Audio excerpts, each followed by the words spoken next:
Hi, I'm Pastor Kurt, and this is your 5-minute Bible study. Today, we're going to look at Luke chapter 13, verses 10 through 17. Now, in this section, Jesus heals a woman. She has been bent over for 18 years, and he heals her, which is great, right? We hear a lot of stories about Jesus healing people. Well, the thing that makes this story interesting is that Jesus does so on the Sabbath, which might, to us, not seem that big of a deal.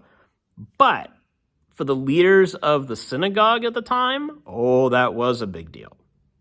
Because the Sabbath was the day of rest, right? You weren't supposed to do any work on the Sabbath. But here's Jesus healing this woman on the Sabbath. That's got to be considered work, right? Not working is just sitting on your butt, doing nothing, right? Isn't that what Sabbath is about? You're supposed to work 6 days, and then on the seventh day, sit down, do nothing, right? But Jesus is pointing out here that the Sabbath is more than just a day off. It's not just a vacation day during the week for you to just sit back, relax, and do nothing. Sabbath is much more about freedom, especially freedom from captivity. Think about where this Sabbath commandment came from in the first place. When the people of Israel were wandering around the wilderness for those 40 years, right? At the beginning of that time, or near the beginning of that time, God gave them the commandments, right? Like the 10 commandments, one of which was about the Sabbath. And this Sabbath commandment gets connected to their time in Egypt when they were slaves. Back when they were slaves in Egypt, they never got time to rest, right? They were only as good as the bricks they could produce. That was their job. That was all they were there for, was to make bricks and work. Well, now that they're out of Egypt, God says, no, you are allowed to rest. Well, first of all, that would have been great news for them because they weren't even allowed to catch their breath back in Egypt. Now they are commanded to rest. But this command to rest, as I said, is not just about, hey, take a day off during the week. This command to rest is a reminder that you aren't defined by your work. When you take a break from working, the world goes on without you. Back in Egypt, it seemed like the world would fall apart if you slaves don't build your bricks. In the wilderness, God told them, no. You do your work, right? I call you to do things, but you are defined by me. In this moment in the synagogue, Jesus is reminding the people of the same thing. Here's this woman. She's been bent over and unable to walk for 18 years.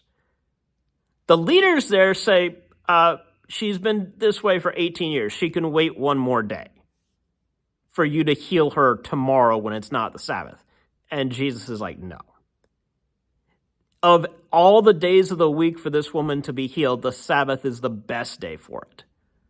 Because just as the Israelites were released from slavery, so this woman needs to be released from this ailment.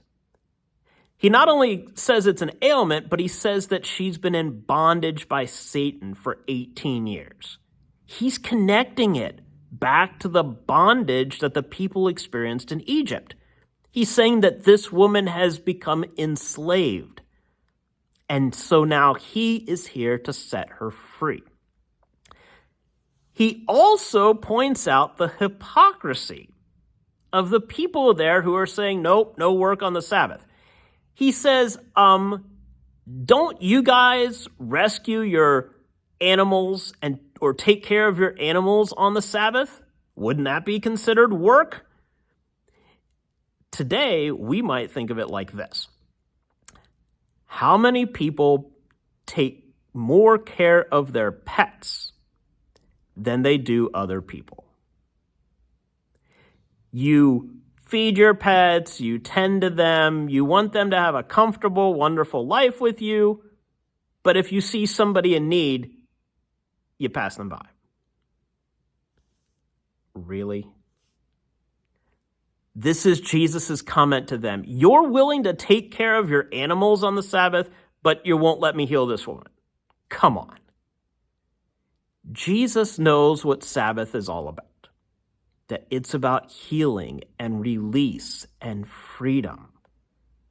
It's about reminding you that your identity is found in God, not in your slavery, not in the thing that's oppressing you. In the same way, think about how Jesus sets you free, especially on the Sabbath. This is a reason why we worship together on the Sabbath, to hear this reminder that Jesus sets us free. Of all the days of the week that we need that reminder, we especially need it on the Sabbath. We need it all week long, of course, but the Sabbath is a wonderful day for us to hear it, just like it was for this woman. There's your 5-minute Bible study. Please remember to like, comment, share, and subscribe, and I'll see you next time. Thanks.